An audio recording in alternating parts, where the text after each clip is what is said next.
कल जो है कुछ मुजफ्फराबाद में पोलिंग की कुछ जो रेफ्यूजीज़ की जो सीट्स हैं जहाँ पे पंजाब गवर्नमेंट और पंजाब पुलिस मुश्तरका तौर पर मुश्तरका कार्रवाइयों से कामयाब है। और ये सिर्फ वर्बल बात नहीं, इन सब सारी चीज़ों के हम शवाहिद भी आपको देंगे। LA 27 कोटला में पीपुल्स पार्टी कैंडिडेट थे जावेद अयूब साहब, इलेक्शन कमीशन ने पोस्टपोन की जी वहाँ की पोलिंग, और बहाना क्या बनाया कि जी बारिशों की वजह से, मौसम की ख़राबी की वजह से जो है LA 27 कोटला में इलेक्शन नहीं कराए जा सके। अच्छा, अब अभी सब गूगल चेक करें कल का कि कल कितनी बारिश वहाँ पड़ी है, कौन सी लैंड स्लाइडिंग वहाँ हुई है। कल धूप थी, धूप में इलेक्शन कमीशन को बारिश नज़र आ रही थी, कोई बारिश नहीं पड़ी, और उस पर इलेक्शन कमीशन ने एक ढटाई के साथ गलत बयानी की। आप अपना बताएं कि आपके पास जो है कैपेसिटी नहीं थी, आप इलेक्शन नहीं करा सके, आप पोलिंग का सामान नहीं भेज सके, और उसको अगर इलेक्शन कमिश्नर टीवी पे आके गलत बयानी करे, एक ब्लंटली पूरी कौम को गुमराह करे, तो आईने कानून पाकिस्तान क्या करता है उसकी वो उस पे कि जी एक शख्स जो कि एक सरकार की तनख्वाहदार एक मुलाजिम आदमी है, वो अगर बैठकर ढटाई के साथ झूठ बोल रहा है और वो पूरी कौम को गुमराह कर रहा है, अगर आप नहीं कर सकते, आप बताएं कि जी हम हमारे साथ कोई एक्सक्यूज हम नहीं कर सके, कि वहाँ सिचुएशन ऐसी नहीं थी कि हम वहाँ पे पोलिंग का सामान नहीं भेज सके। आप बोल रहे जी कि वेदर ख़राब था, और ये मतलब लेम एक्सक्यूज़ आपने दिए बैठ के। फिर एक और LA 28 जहाँ पे पीपल्स पार्टी कैंडिडेट बादल अली नकवी थे, वहाँ पे 10 में से 7 UCs का सामान इन्होंने भेजा, 3 UCs का सामान ये नहीं भेज सके। वहाँ पे भी इंतखाबात कल है, और अभी तक जो 7 UCs हैं उसमें पाकिस्तान पीपल्स पार्टी को लीड भी हासिल है, लेकिन वो फिर भी एक साइकोलॉजिकल गेम जैसे होती है कि किस तरीके से पहले जो कि फेवरेट सीटें हैं उनको थोड़ा स्लो किया जाए, और जहाँ पे इजीली वो मैनेज कर सकते थे पहले उनको किया जाए। तो ये सारा मैं समझता हूँ कि उस रिगिंग का एक हिस्सा थी। कल के इलेक्शन में जो LA 31 में जो प्रेसिडेंट हैं आज़ाद जम्मू कश्मीर के, उनके ऊपर हमला किया गया। सदर साहब हैं, सदर साहब, उन पे PMLN के गुल्लू भट्टो ने हमला किया। वो अपना वोट देने जा रहे थे और प्री प्लान्ड हमला था ये, और उसके बाद हमारे सामने वहाँ पे IG पुलिस को, चीफ सेक्रेटरी को कंप्लेंट्स भी गई, लेकिन एक शख्स भी उन्होंने गिरफ्तार नहीं किया। इससे बड़ी अफसोसनाक बात क्या होगी कि आप उस इलाके के प्रेसिडेंट को, वो सदर हैं इस वक्त चौधरी अतीफ साहब, उन पे आप जो है वो अटैक करते हो और आप गिरफ्तारी नहीं करते हो। और उसी हलके में जिस तरीके से फिर हमारे पीपुल्स पार्टी के MNA,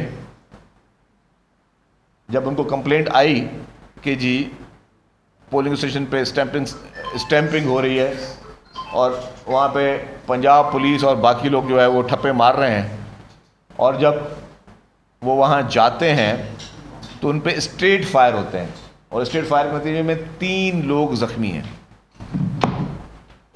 उस MNA साहब को अल्लाह ताला ने बचाया, उनके थंब में गोली लगी है, और उसकी मैं वीडियो भी दिखाता हूँ आपको।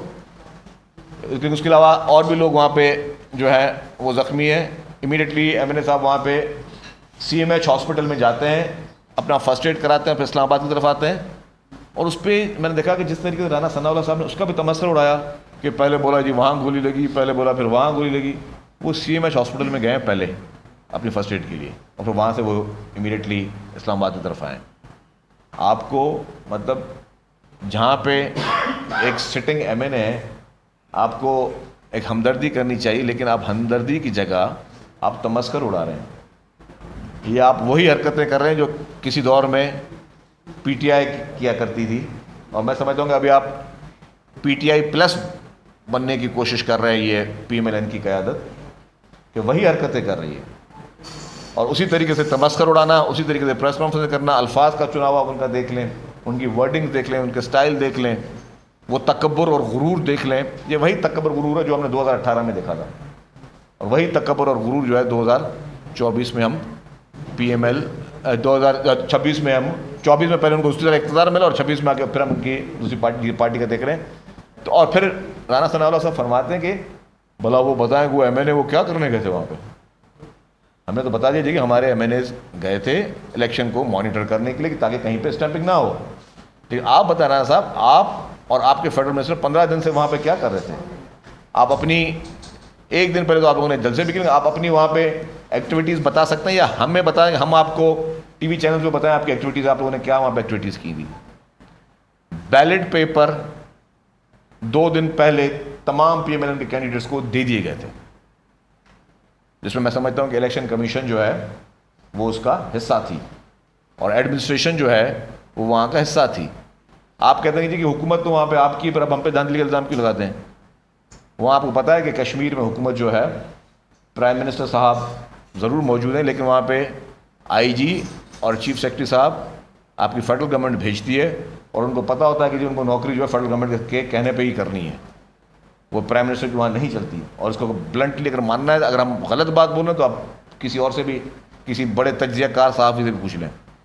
एडमिनिस्ट्रेटिव कंट्रोल सिर्फ आप लोगों का वहाँ पे था PMLN की क़यादत का। प्राइम मिनिस्टर साहब हमारे सामने कंप्लेंट्स करते रहे कि जी हमारे सदर पे, प्रेसिडेंट, मैं पार्टी के प्रेसिडेंट की बात नहीं कर रहा हूँ, मैं उस आज़ाद कश्मीर के सदर की बात कर रहा हूँ, उस पर अटैक हुआ है। तो कोई कार्रवाई, दाद रसी ना IG साहब की तरफ से हुई, ना चीफ सेक्रेटरी साहब की तरफ से हुई।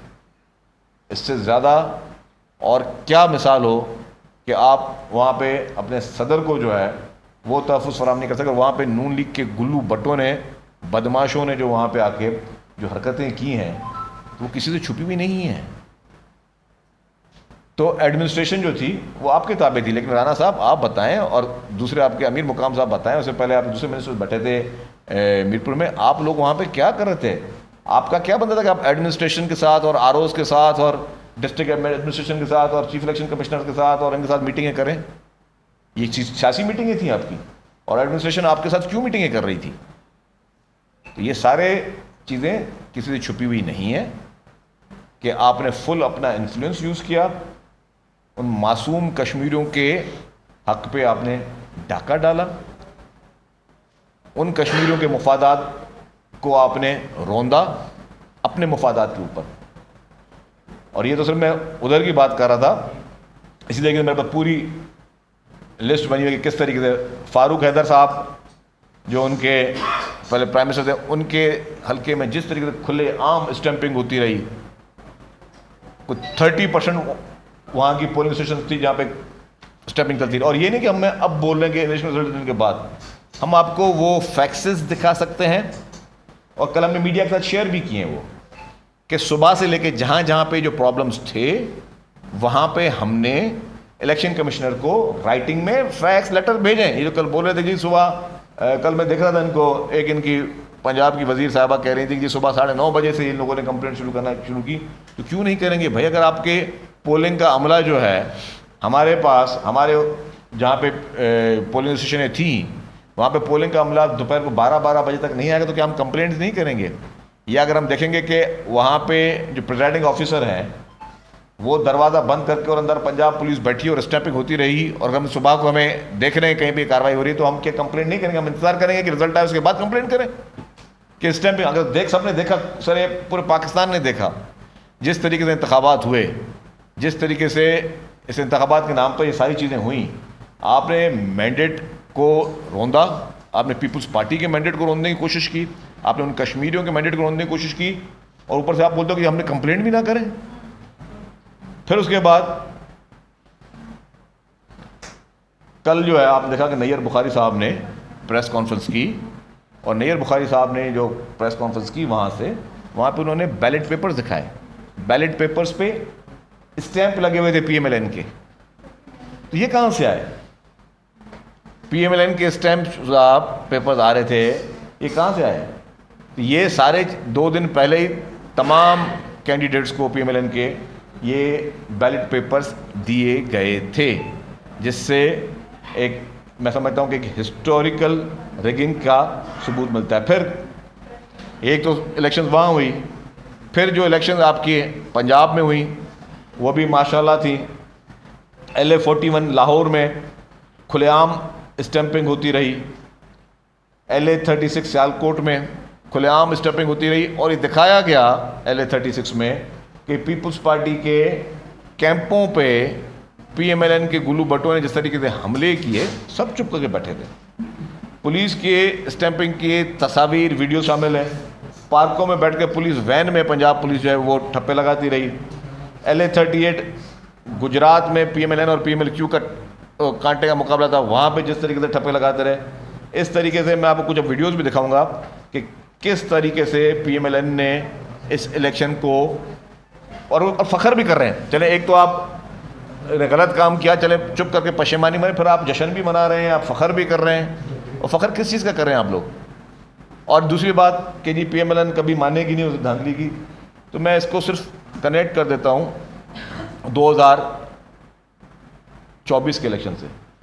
क्या PMLN ने आज दिन तक माना है कि 2024 का मैंडेट इनका खैराती था? या जो चीफ मिनिस्टर साहिबा थी, या प्राइम मिनिस्टर साहब थे, या मियाँ नवाज शरीफ साहब थे, क्या ये अपनी सीटें जीते? ये अपनी सीटें नहीं जीते थे। आप में से जितने साफ़ी बैठे, किस को पता है कि जी 2024 का इंतखाबात जो है वो धांधली हुई थी?